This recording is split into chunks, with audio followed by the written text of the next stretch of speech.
What also is a heavy one is what caused the Big Bang? Yeah. Like, why would something smaller than the head of a pin become everything that we see in the cosmos? Yeah. So there are ideas for the answer to that question. Look, all of this is tentative because it's very hard to do measurements that go all the way back to the beginning. We have astronomical observations that we need to be sure are compatible with the predictions of our theories and so forth. So we as good scientists do what needs to be done to try to test these ideas.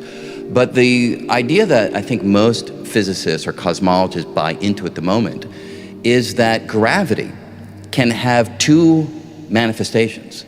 The usual form of gravity that you and I know about is the attractive version. You drop something toward the Earth and it moves downward because the Earth and the object pull on each other. That's the ordinary gravity that we experience every day of our lives.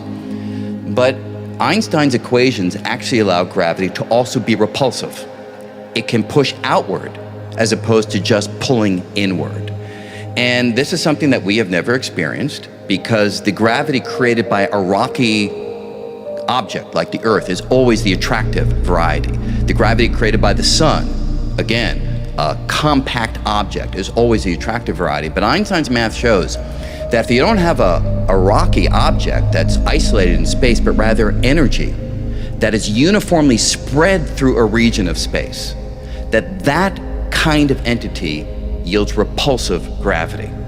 Why is that important to your question? If the very early universe, that little tiny head of a pin that you're talking about, if it was filled with a uniform bath of this energy, we call it the inflaton field, the name doesn't matter, but if it was filled with that energy, it would have been subject to repulsive gravity. What does repulsive gravity do?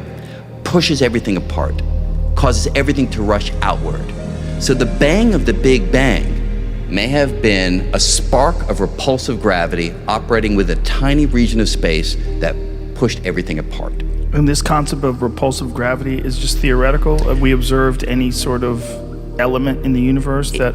It is theoretical, but it's at a level of understanding that I think most physicists would say causes it to migrate into the camp of established understanding of how gravity works. So number one, Einstein's equations have now been tested over and over again in a whole variety of circumstances. The detection of gravitational waves just a couple of years ago is like the crowning triumph of Einstein's math. 100 years ago, the math says there should be ripples in the fabric of space. 100 years later, we finally detect ripples in the fabric of space.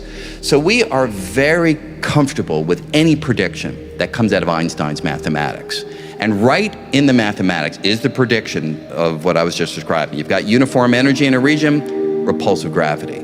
The other thing is, we currently witness that the expansion of the universe is speeding up, not slowing down. Since the 1920s, everybody thought that, yes, the universe is expanding, but it will slow down over time. Why? Because gravity pulls things back together. You throw an apple upward, it doesn't go up faster and faster, it goes up slower and slower because the Earth's gravity pulls it back.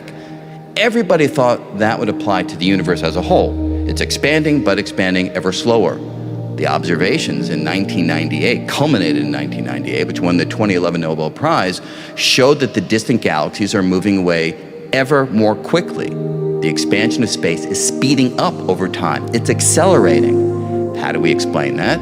The best explanation we currently have is repulsive gravity. We believe even today, the universe is suffused with a bath of energy. We call it dark energy. We believe it's uniformly going through space. I like to think of it almost like as a Turkish sauna. It's like the steam filling the sauna, this energy filling space. And that repulsive gravity, we believe, is responsible for the observations that the distant galaxies are rushing away faster and faster over time. So it's circumstantial, but the case for repulsive gravity is quite strong.